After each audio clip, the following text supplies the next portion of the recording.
Howdy brewers. I don't know if you've seen the news lately, but we have had a lot of rain where I live, and I've had a few people I know who have been majorly affected.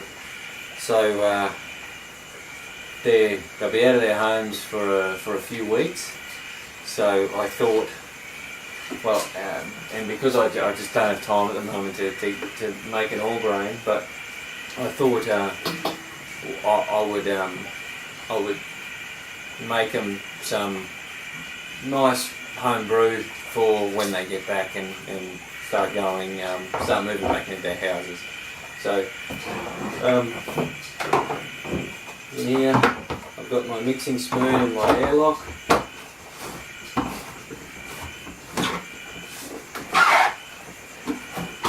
And some star seed.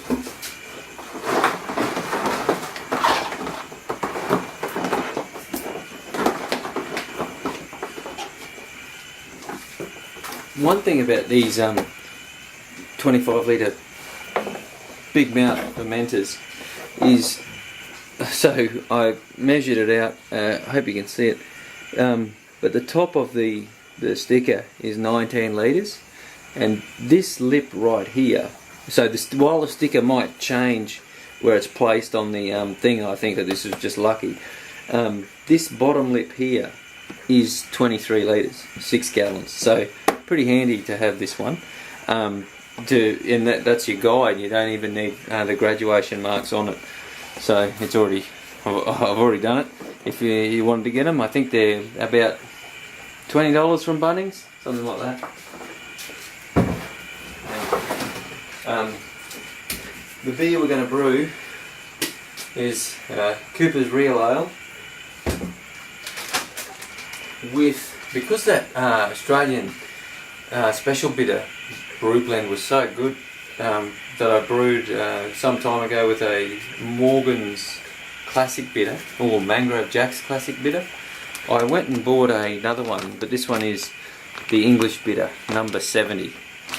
So, because the Real Ale is essentially an English bitter type style, the English Bitter dry malt booster or dry booster will go really well. Just put the kettle on, but give me a, I'll empty the star sand and then I'll put the, I'll get everything ready for the, to put the ingredients in.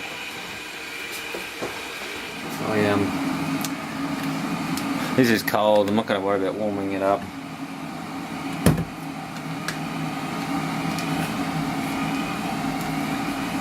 Because it'll all come out anyway.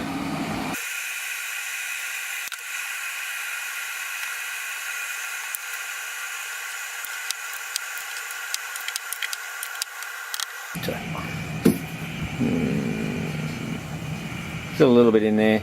I don't think you can see it, but just give me a minute. The kettle's just about to boil, so I'll pour the boiling water in.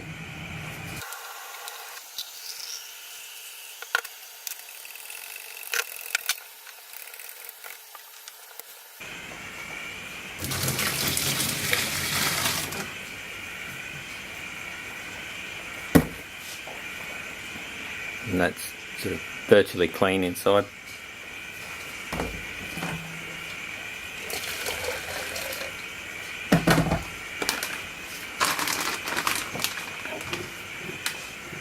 Start the process of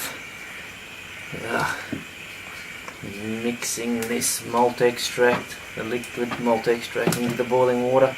I will have to probably add some more because it was cold, at about 10 degrees the can was sitting in, so it'll take a lot of temperature out of that boiling water.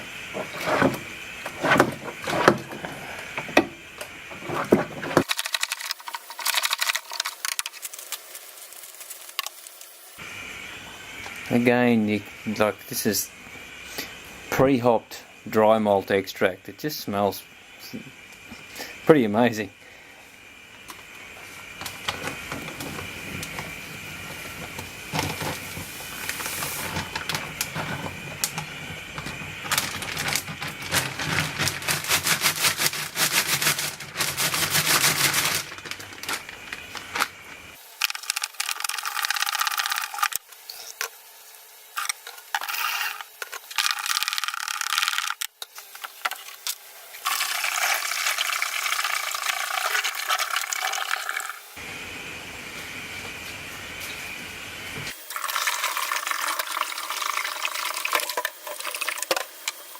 So we're sitting at about 22 litres now, and I'll just show you what I'm going to ferment it with.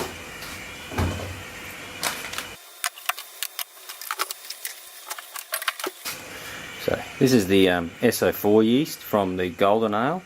I'm just going to decant all this liquid off and throw the trube, or a bit of trube, and a lot of yeast from the bottom.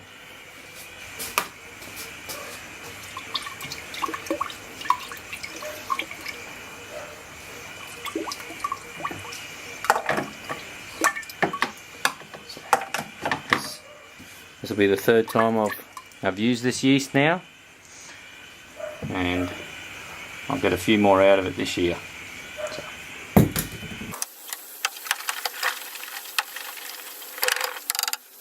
Get some aeration into it.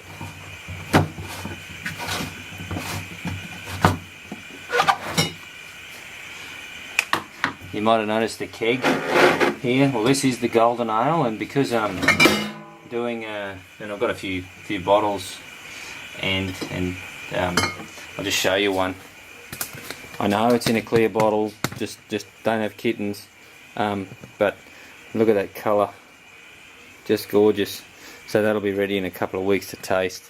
But yeah, 18 degrees to condition at. There's my aim.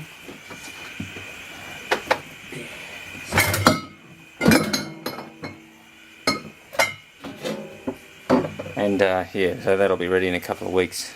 Alright, so I'm not going to take a gravity reading. I know that it's going to be about 1040. It's going to finish at about 1010. Going to have 4% beer roughly, which is a really nice sessionable 4.5% once you bottle condition. Add that bit of sugar, and I think it'll go down a treat.